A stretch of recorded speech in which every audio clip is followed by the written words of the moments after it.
Okay, ang una nating kailangan gawin ay magpakulo po tayo ng tubig na may konting asin. Tapos, pagka kumulo na po, lalagay na po natin itong broccoli natin. Lagay lang po natin ito dahan-dahan. At pagka nailagay na po natin yan lahat, papakuluan lang po muna natin itong broccoli for 2 to 3 minutes. At di na natin yan tatakpan hanggang maluto.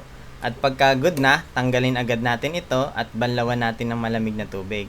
Tapos itatabi lang muna natin at ang sunod natin na gagawin ay magpainit na mantika at ipiprito lang natin itong atay ng baboy. Minarinate ko lang siya sa konting asin, paminta at konting toyo din.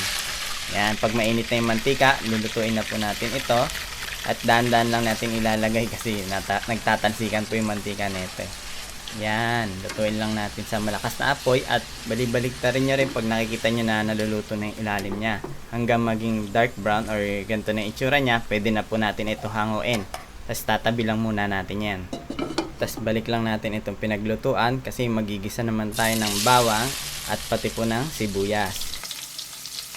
Tapos igigisa lang natin ito for 3 minutes or hanggang bumango itong bawang at sibuyas natin. At dapat nakaredy na pala yung mga ingredients natin dito kasi mabilisan na luto na lang ito. At susunod na ilalagay na natin itong gulay natin na carrots at sayote. At pati yung mushroom ilalagay na rin natin. Yan. Tapos lulutuin po natin ito sa malakas na apoy habang hinahalo-halo for 3 minutes. Yun. At pagka good na, lalagyan na natin ito ng red bell pepper. Tapos lalagyan na rin yung pinrito nating atay kanina. At titimplahan natin ng konting patis. Tapos diretso lang ulit natin yung pagluto for 2 minutes. Saglit lang po ito. At ang susunod na natin na ilalagay na itong cabbage natin or repolyo. Yan, lagay lang po natin ito lahat. Pati pala itong broccoli na pinakuluan natin kanina sa tubig, ilalagay na rin natin.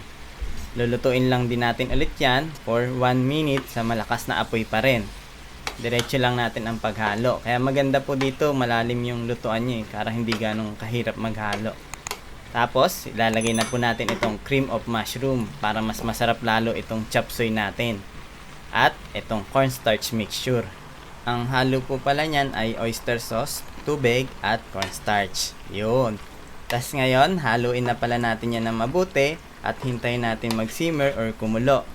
At pagka good na, timplahan lang po natin ito ng sugar, salt, and pepper. Tapos pati yung quail eggs pala, meron tayo dito, pinakuluan na natin. Tali, lulutuin na lang po natin ito for 1 to 2 minutes. Tapos good na, pwede na po tayong magsandok.